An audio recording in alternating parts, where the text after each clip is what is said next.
Why, hello there. Welcome to my Madness board. The big conversation that kind of dominated the beginning of this year and kind of the latter portion of now last year is that 2023 was a pretty lackluster year for rap and sometimes even in music in general. When it comes to the general discussion, I feel like 2023, as I said in my past video, we're going to look back on that year as a pretty underrated year when it comes to all genre. But I kind of wanted to explore the rap side of it for 2023 to see was it truly as mediocre as we thought it was. So what I did, 35 records. I can't put all of them on here because we'd be here for ages. But I picked the notable ones and I picked the ones that are worth discussing for a very brief moment. 35 records from 2023. We're going to condense them into a score and then we're going to go from there. And then what we're going to do as well is that I picked 35 albums from the 2022 year, considered a much superior year for rap music. And we're going to compare and contrast each of those records. All of these numbers are taken from Album of the Year. They are not critic scores, they are user scores. Because usually, when you take a user score, it's a little bit more of a general consensus. With a critic score, it's a little bit all over the place. So I like to go with the user score for this time around. So how it's going to work is that I'm going to go down this list. I'm going to read off its number if you can't really see it all that much. I'm going to try to brighten up the video as much as possible because it's hard to fit everything onto a board like this. I'm going to give a little bit of a review, and we're going to just consider this as like 35 mini reviews and then basically 70 mini reviews in total across one video. So let's get started with a pretty bad album. So we have Mansion Music at a 38 by Trippie Redd. I'm going to turn the camera a little bit. Mansion Music by Trippie Redd, one of his worst albums, period. I could probably say it's worse, not along the lines of Pegasus or Exclamation Point bad, because it still has some good tracks on it, but 38 is a rather fair score. I would honestly put it a little bit lower. So then you got Lovesick at 56. So this was a highly touted album at the beginning of last year, and now it's definitely one of the most disappointing albums of the first quarter at a 56. Afterlife by Yeat at a 57. I would put the number a little bit higher, but I think 57 with a general consensus is quite fair. It was a nice experimentation for Yeat. I've talked about this record quite a bit. It was on my top 20 list, but still a pretty good record considering how mediocre trap was in 2023. Then you have Scaring the Hoes at 86, probably the highest ranked album across all websites, across all publications, and for good reason. Incredible production, incredible chemistry between Peggy and Danny Brown. There's not much that needs to be said that hasn't already been said. So then we get to Hope by NF with a 34. Now, I do think that this is probably NF's best record. Each and every time he releases an album, the track list gets shorter and shorter, which makes the album better because long-winded NF records are absolutely atrocious to get through. There's still the corniness that NF is known for, but I still think this is probably one of his better records. So a 34, I think, is rather harsh. Now, 46 for Shrem for Life, that's a little bit too forgiving. I don't think we need a Shrem Life 4 and Year of Our Lord of 2023 at the time. The trend of taking old samples and mixing them into newer sounds and newer kind of trends kind of started with this album in a way. I know it's been a couple of years, but when you take the span of 2023, I'm thinking Lean's Gone Cold. My God, is that bad? So 46 I think is a little bit too high for me. Jackman with a 64. So Jackman is a good record, definitely a step up from Come Home, the Kids Miss You, but there really isn't that standout kind of wow factor to this record. It kind of just exists. So a 24 I actually find is quite surprising. If Looks Could Kill with a 46. I do understand the rating because I think it's like 25 to 26 tracks long. It is disgustingly long. But if it was trimmed shorter, that's kind of like that's always the caveat with trap records, is that if it was made shorter, this record would be great. And that's really the case with this record because I'll admit I have this on vinyl. So 46, I would put a little bit higher maybe if I was to be a real harsh critic, like maybe a 60. I think there's still a lot of good songs on If Looks Could Kill. Kate Mine with a 68. Kaytranada and Amine come back and collab, and I remember listening to kind of the couple of songs that they collabed together on SoundCloud back in like 2014, perhaps it was. Um, but with all Amine records, I feel like this one will go under the radar across the decade, considering as well as Limbo. I feel like this record we'll look back on and see it's a very vibey record. It's a very catchy record. It's a very easy record to throw on. I think Kate Mine, going back to it, is a pretty great record. Almost Healed with a 48. It's definitely one of the Lil Durk albums of all time. All My Life is pretty decent, but if you go to Lil Durk for that particular sound, this album is going to give you more of that, but it's Lil Durk. It's not going to offer you much. Across the Spider-Verse at 67, a good complimentary piece to the movie. Listening with the soundtrack and watching the movie does make the experience a little bit better. As a studio album by itself, it's still pretty good, but I do think there is some filler on there that could have been trimmed, but good features across the board and always that great kind of sounding production that Metro was known for. Hood Hottest Princess at a 51, Fantano's favorite record. I did not listen to this album in full. I will fully admit that. But the first 6 to 7 tracks in this record kind of slap. But 51, I'm not going to say anything. I'm not going to say anything. I'll just say that the few tracks I did hear, I didn't mind. A Gift and a Curse by Gunna. One of the Gunna albums of all time, kind of like a Lil Durk kind of situation. You had Fuck You Mean, which is one of the big singles off of this record, but there really wasn't a lot to really grab from this thing. Also, the album cover is just atrocious. Michael with the 72. Probably my first hot take. I'm going to fix the camera. Probably my first hot take of this video. I think Michael is one of the most overrated albums of last year. Is it good? Yes. Is it I almost said Oscar. Is it Grammy nominated worthy? I don't think so. I think that Killer Mike is a great activist. He's a great spokesperson for hot button issues. He is a great kind of leader when it comes to stuff like that. I just think with this album, it's just, there's not that thing that grabs me like the Jackman record. It's just that there's that thing that doesn't grab me. So good record, but I think it's a little bit overrated, especially at a 72. Ganger with a 69. Underrated trap album from probably around the midpoint of the year. Album cover's sick. Has some pretty good songs on there. It was a nice kind of surprise from the trap genre. Then you have Pink Tape at 60. Very bloated, but I do appreciate the experimentation that Lil Uzi takes on this record, especially going into the metalcore and rock sounds, the heavy rock sounds. Sometimes it works, sometimes it doesn't, like CS. But I appreciate the attempt because there wasn't a lot of experimentation from 2023. Now looking back, you have Magic 2 at a 75. This is another hot take. I feel like Magic 2 is the most unnecessary record when it comes to the Nas and Hit Boy kind of collaborations.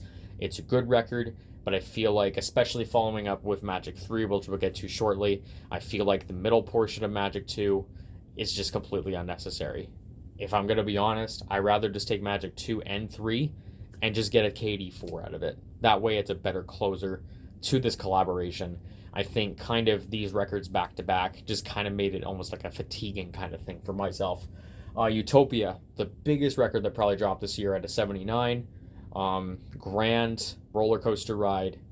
Has some great performances from Travis, some great sound mixing, some great production. Is it one of the weaker Travis records? Probably, but that's still to take into account that this record is still fantastic, and I think it was like number 3 on my top 20 list. Then we have A Love Letter to You 5 by Trippie Redd at a 47. Good return to form for Trippie, is his most understated record, and I think that was probably a good choice considering that Mansion Music was quite explosive, and it suffered because of that. But you still get some great tracks on A Love Letter to You 5. Nice return to form. A little bit underrated, honestly. Rocket Power at a 68. So this is the kind of response record to the passing of Takeoff. It is a lot better than Quavo Huncho. Don't even get me started on Don't even get me started on Champagne Rosé. Madonna sucks. So you got Voir Dyer at 77, which is the Earl Sweatshirt and Alchemist collab. Pretty much just you have a great producer and an incredible lyricist. You put it together, you have a good collaborative album. Pretty simple. Magic 3 at a 74. I feel like out of the two records from Magic 3 and Magic 2, Magic 3 makes the most sense. And I feel like it's a little bit more of a better closing off statement to Nas's career, especially in the 2020s decade, in the resurgence that he has had. Then we have Nostalgia at a 43 by Rod Wave. So I understand the appeal of Rod Wave. He has an incredible voice, but goodness sakes, the albums get repetitive, and this record is no exception. It's long, it's very samey. I think the biggest problem that Rod Wave have is the production.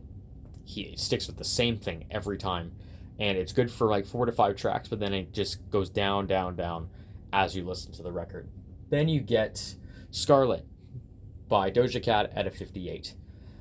So it's a good rap album, but it's just kind of plays into her being kind of not accepted by the industry or not accepted to make a rap album.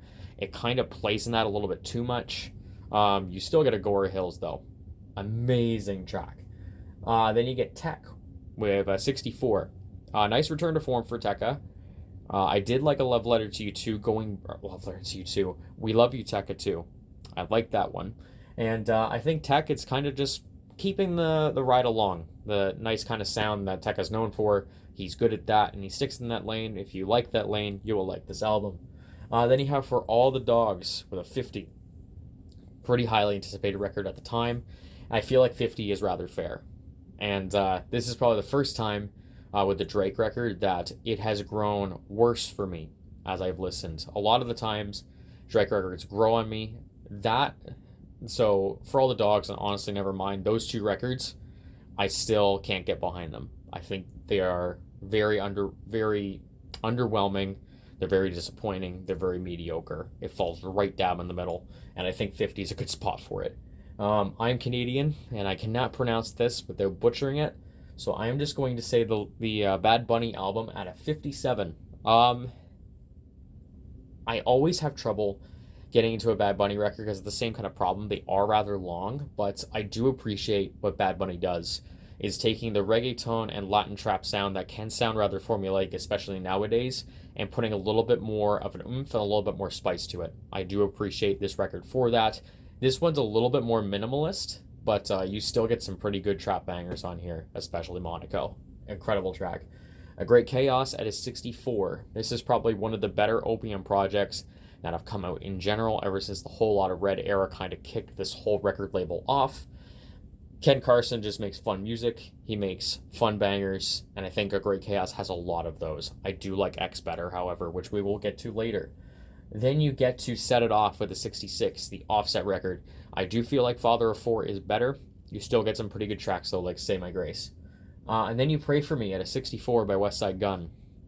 Bloated. The experimentation sometimes does not work. Features are pretty great, but I feel like this album is kind of showing that the Griselda fatigue from 2023 was kind of in full effect. And I feel like this record, while it has some incredible tracks on it, it's too long, and it's just kind of overstays its welcome. Welcome to Colligrove with a 63. So this is the Lil Wayne and 2 Chainz collab album. Pretty good record. I did kind of wish that it was a little bit more grittier, a little bit more harsher, but you still get some pretty good tracks on it.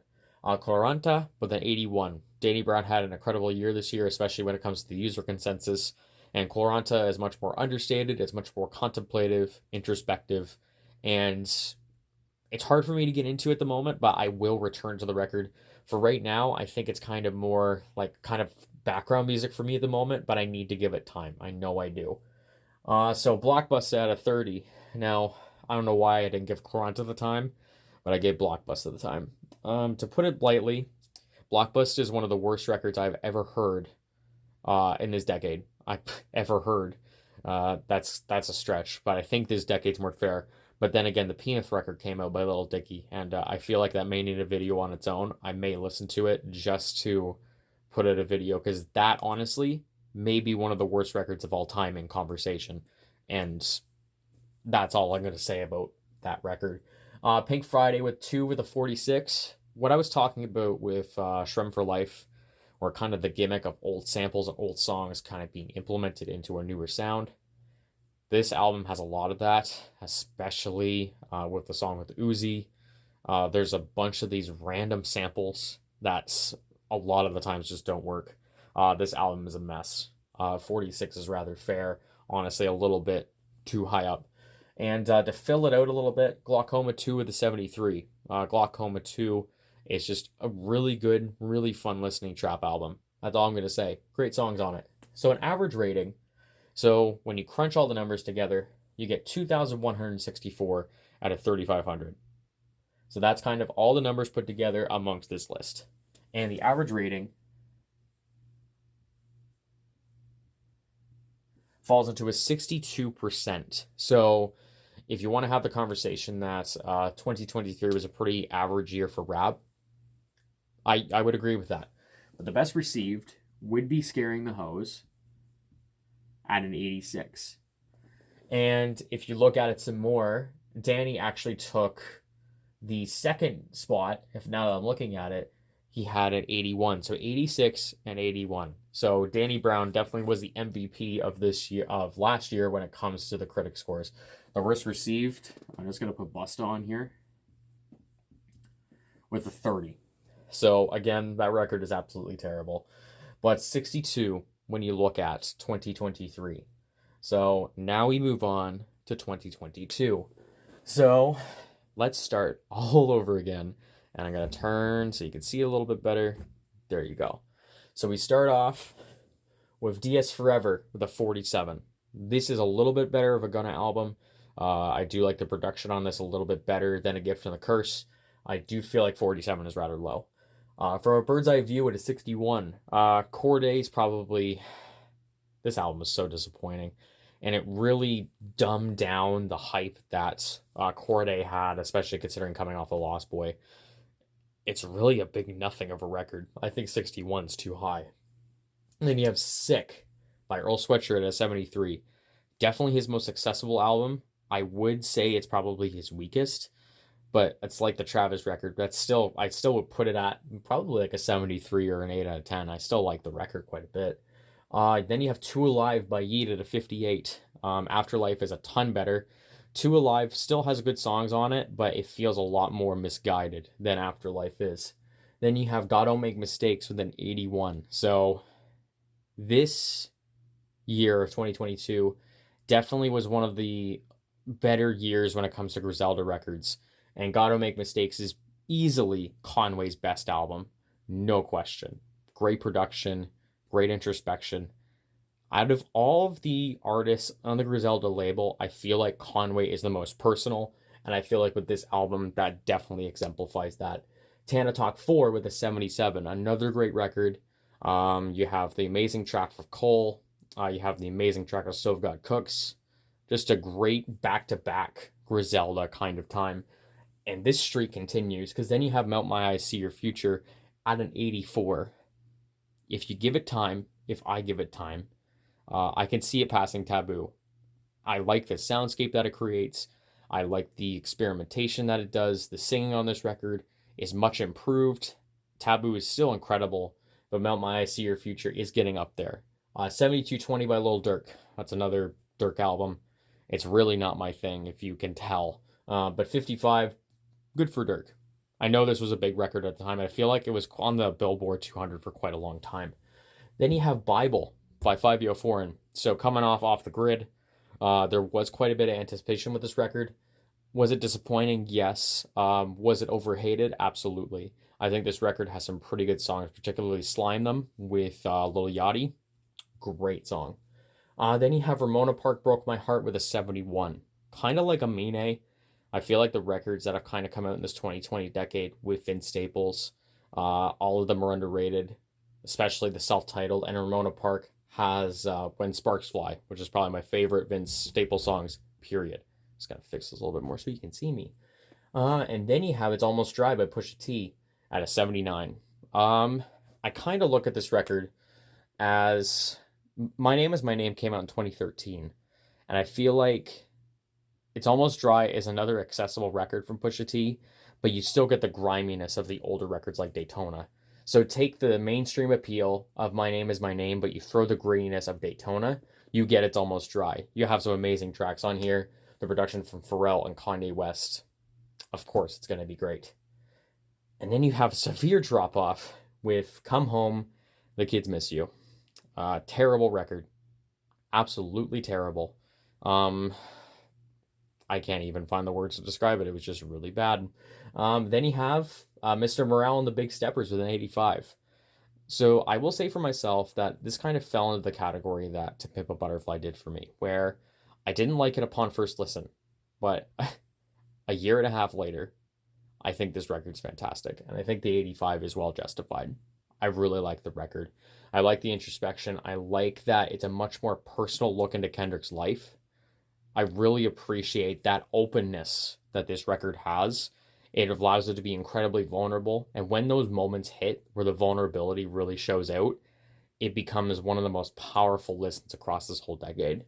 Then you have Vinyl Days at a 75. I am a resident Logic hater, if you have seen multiple videos across this channel. One of the first videos I ever posted was me just hating on Logic for about 15-20 minutes.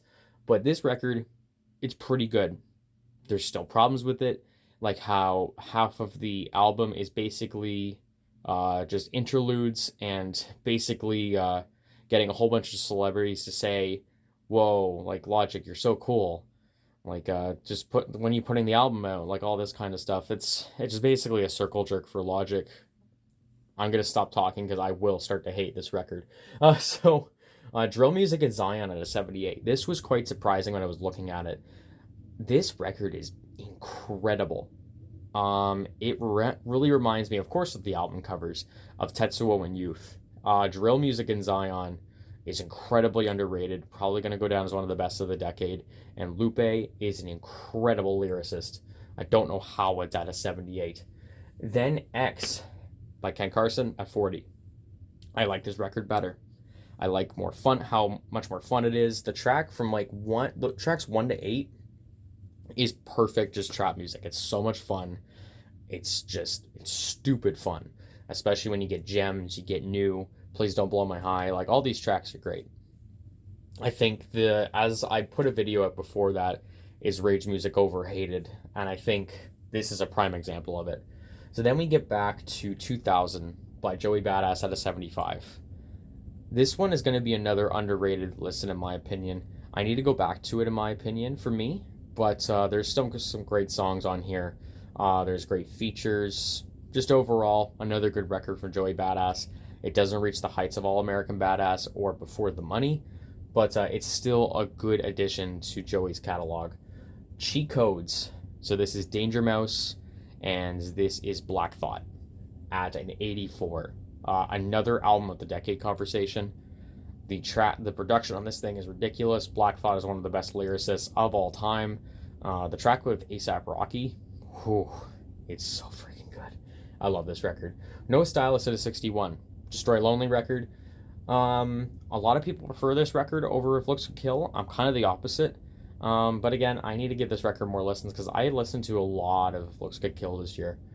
So God Did at a 36 by DJ Khaled. Apparently his second last album. Apparently his last album is coming out at some point this year. Praise the Lord. But God Did had the title track. That's the only merit that this album can give me. And a 36 is probably a little bit too high. Now we get to probably the biggest heavy hitter from 2022, and that is The Forever Story by JID. Classic. It's probably way too early to say, but when we look back at this decade, I think we'll look back at this record as the standout one from this decade as of right now. We have a lot more time left in this decade, but right now The Forever Story has the storytelling, it has the introspection, it has the incredible bangers, and it has the versatility that JID is known for. It brings an incredible singing performance. The features bring so much spice to the table. It's an all-around fantastic record. And then you get to Demons Protected by Angels by Nav. Overhated for sure. A lot of Nav records. This album it can lose its steam quite a bit, but the tracks that are on here that I like are pretty good. Never Sleep with Lil Baby and Travis still goes pretty hard. And then you get Life with a 63 by Yeet. This is apparently is an EP, even though the like 10 to 11 tracks long. It's kind of the same thing with Two Alive, where I don't feel like the vision is there for this record, and I'm just kind of glad that it built it up to Afterlife, which is a much better record. So at least it was a stepping stone to that. Flawless Like Me by Lucky at a 61. I know Lucky is very highly touted among people that I talk to when it comes to the rap scene and music. I just kind of can't get behind it, but I can see the appeal. Soul Sold Separately with a 77 by Freddie Gibbs. I really like this record. It's probably one of my favorite Freddie Gibbs albums. It is probably his most mainstream appealing album, but that's not to say it's a bad thing. You do get songs like Feel No Pain with Anderson .Paak and Too Much with Moneybagg Yo. There's a nice bit of kind of juggling around, and it kind of adds on to a pretty great listening experience.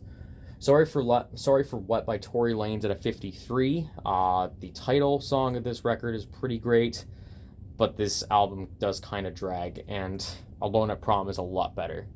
And hopefully things get worked out with that court case, whatever is happening with that. But this record was a good listen at the time.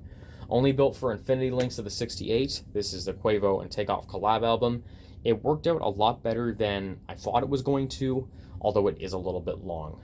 It's Only Me at a 42 by Lil Baby. This is supposed to be Lil Baby's big return, and boy did it stink. Incredibly long. The more time that we give Lil Baby, the more slurred his speech gets. You can't even listen. You can't even understand half of what's being spoken on this record. In my opinion, it's not even coherent to me. So, 42 is rather fair. Love for Rent with a 78 by Smino. Hot take. Sometimes I will take Love for Rent over the Forever Story. Smino comes back with a very vibey and groovy record, and Smino is spitting his ass off on this album. If you go into the lyrics, he is writing. He is doing some really great writing and rapping on this record. Crazy underrated. So 10 with Westside Gunn at a 77. Just a nice kind of closers to the Hitler Wears Hermes series. You get Science Class with Busta Rhymes and a whole bunch of other artists. And again, it kind of caps off the great year that Griselda had in 2022. Then you get all the way up to here. So you got Her Loss at a 60. Surprising that it's not higher, but a pretty good collaborative album. The beats are great. The chemistry can sometimes be a little bit off, because sometimes it definitely feels like more of a Drake record featuring 21 Savage than it's a Drake and 21 Savage collaborative album. But still some great tracks on here. King's Disease 3 at an 83. This, honestly, is where it should have ended. It would have ended off on a great run, and King's Disease 3 is great. That's all I can say there. Heroes and Villains at a 77. Really great album from Metro Boomin that was kind of leading up to the Spider-Verse soundtrack. But you get some of the best trap bangers of this decade, especially Superhero. Then you get to No Thank You by Lil Sims at 82. The Lil Sims hype is a little bit overrated for me. I know that could be another hot take. I have a lot of these today. But it's still a pretty great record, but I just don't understand the appeal yet. I do really like Sometimes I Might Be Introvert, though. And No Thank You had no kind of press and no kind of, rollout with this thing. So it kind of just came and went because there was so much going on around that time. So maybe I have to give it a couple more listens. And then to cap it all off, we have Life in Hell by Lancey Foo at a 74. I threw this in here because it's probably one of the most experimental kind of rage trap records of that year. And 74 is a pretty good score, and I honestly recommend this album. So, we've made through 70 album reviews.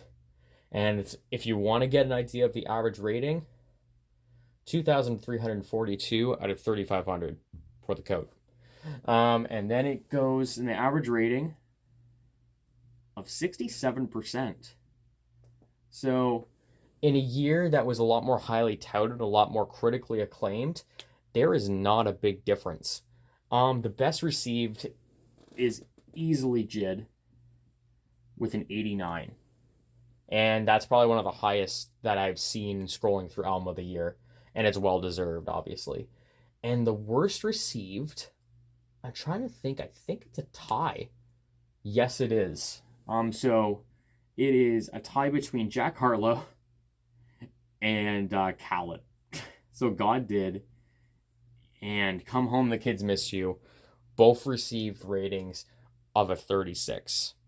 Really bad. So to kind of conclude this, if I look at 2023, it was disappointing, but as you look through this list, there is a lot more albums that kind of sit in the middle, whereas 2022 did have a lot of records sat in the middle, but it would have peaks and it would have deep valleys. So, for example, you have I Gotta Make Mistakes, you have Tana Talk 4, you have Melt Your Eyes See the Future, and then you have Lil Durk, then you have Bible, then it kind of kicks back for Ramona Park, and it's Almost Dry, and drops all the way down with Come Home the Kids Miss You, and then it kind of does it again when you kind of come out of Mr. Morale, Vinyl Days, Drill Music, Cheat Codes, and then it goes all the way down with God Did. There is, across this, you don't have a lot of those peaks. You have a little bit of these moments like Scaring the Hose at an 86, immediately drops down with Hope at a 34, and then it kind of sits around that 50 to 60 range for quite a bit, all the way down to Michael at 72, and then kind of goes up to 75, 79, and then it drops off again, comes back up, drops down even more. And if you look all the way down to Quaranta, all of these records from Nostalgia all the way down to Quaranta, all of these fall into kind of this really poor middle ground. So, was 2023 a bad year for rap music? Yes. But in contrast to 2022, it's not as bad as you think it is. If you take the whole grand scope of it, it is a little bit worse, but not by much. Again, the big difference is this is just consistently in a flat line, but 2022 has peaks and then it has some deep valleys. So that's kind of the big difference there. So hopefully this kind of gives you an idea of how the rap years have been going. I may do this with maybe some bigger years in rap like 2015 and 2018 and compare them maybe to the year before and the year after. I feel like this could be a fun discussion, but that's the end of the video. There's a lot of talking, a lot of album reviews, so feel free to hit like and subscribe. Thank you for actually watching this thing the whole way through, and appreciate you for watching, and have a good night.